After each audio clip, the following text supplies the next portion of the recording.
The Crime Scene and Victims. Am 13. November des Jahres 2022 ereignete sich ein tragisches Ereignis, bei dem 4 Studierende, nämlich Kaylee Goncalves, Madison Mogan, Xana Kernodle und Ethan Chapin, an einem Ort, der sich in unmittelbarer Nähe des Campus der University of Idaho in Moscow, Idaho, befand, auf brutale Weise mit einem Messer getötet wurden. The attack occurred during the initial hours of the daybreak, at a time when most of the individuals who were targeted were in a state of deep sleep and unaware of their surroundings.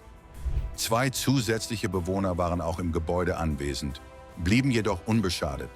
Survivor's eyewitness account, one of the 2 surviving roommates, identified in court documents as DM, provided a chilling and crucial eyewitness account that played a significant role in the early stages of the investigation. According to her statement, in the early morning hours of November 13, 2022, she was awakened by unusual noises coming from within the house, including what she thought was someone crying and a male voice saying something like, "It's okay, I'm going to help you."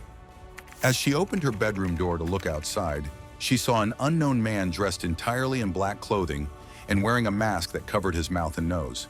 The man walked directly past her as he exited through the back sliding glass door.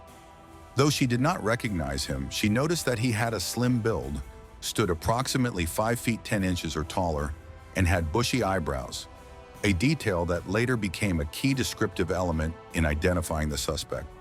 Although shaken, the roommate did not immediately call 911, a decision that has been scrutinized publicly but understood within the context of trauma and fear. Her account would later be used by investigators to help construct an early behavioral and physical profile of the intruder, contributing significantly to the eventual identification of Brian Kohberger as the primary suspect. Public reaction and initial investigation. The brutal murders sent shockwaves through the close-knit college town of Moscow, Idaho, a community unaccustomed to violent crime. The fact that 4 young students had been killed so savagely inside what was considered a safe neighborhood left residents terrified and grieving. As news of the case spread, it quickly captured national media attention, with reporters descending on the town and social media fueling widespread speculation.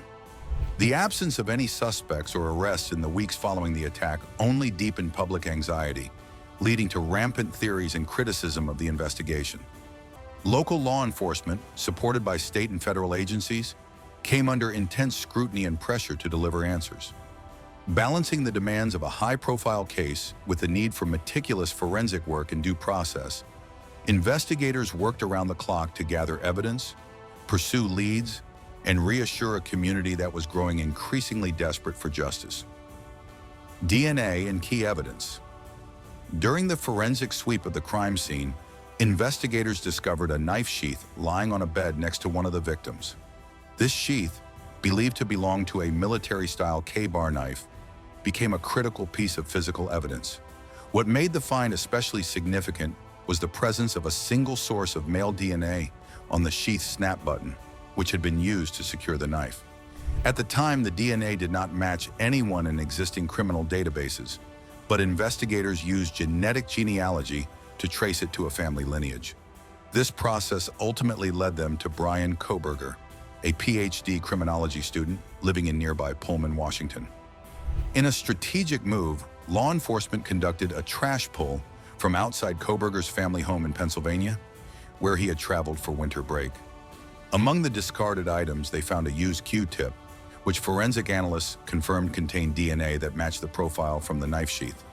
Digital and surveillance evidence. Police analyzed Brian Kohberger's phone records. His phone registered near the crime scene multiple times in the months before the murders, suggesting observation. Kohberger's phone was near the victim's house before and after the incident. A strange gap was found. The phone was inactive or in airplane mode from 2:47 a.m. to 4:48 a.m., likely murder time. Anti-tracking design. Phone and surveillance footage indicate a white Hyundai Elantra, resembling Kohberger's, passed through the neighborhood several times before the murders and left at 4:20 a.m.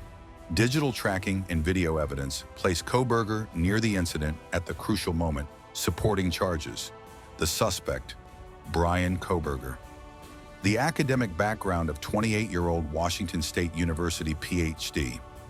Criminology student Bryan Kohberger haunts his alleged deeds. Before his doctorate, he studied forensic psychology, which examines criminals' minds and behaviors. Kohberger even conducted online polls of criminals to ask them about their emotional and cognitive states during the crimes. This unusual research and his intensive study of criminal conduct have raised troubling questions about his crimes' premeditation and forethought. Arrest and charges. On December 30th, 2022, Bryan Kohberger was arrested at his parents' residence in Pennsylvania, marking a pivotal development in the investigation. Authorities charged him with 4 counts of first-degree murder and 1 count of burglary in connection with the brutal killings that had shocked the nation. Following his arrest, Kohberger was extradited to Idaho to face the charges, where he has remained in custody without the possibility of bail. During his initial court appearance, Kohberger chose to stand silent rather than enter a plea, leading the presiding judge to formally enter a not guilty plea on his behalf, a legal move that underscored the gravity and complexity of the case ahead. Pre-trial legal battles. Bryan Kohberger's defense team mounted several legal challenges in an effort to weaken the prosecution's case. They attempted to suppress key DNA evidence, questioned the legality of how digital data had been collected, and argued that the death penalty should be taken off the table, citing mental health concerns, including a diagnosis of autism spectrum disorder. Prosecution's case strength. Prosecutors constructed a powerful case against Bryan Kohberger by presenting a multifaceted array of forensic, digital, and behavioral evidence. Central to their argument was the discovery of Kohberger's DNA on a knife sheath left at the crime scene, an item investigators believe was directly linked to the murder weapon. Surveillance footage also placed a vehicle matching his at key locations near the crime scene. Beyond the physical evidence, prosecutors highlighted striking behavioral similarities between the crime scene and techniques discussed in a 2020 academic paper Kohberger had authored. The plea deal.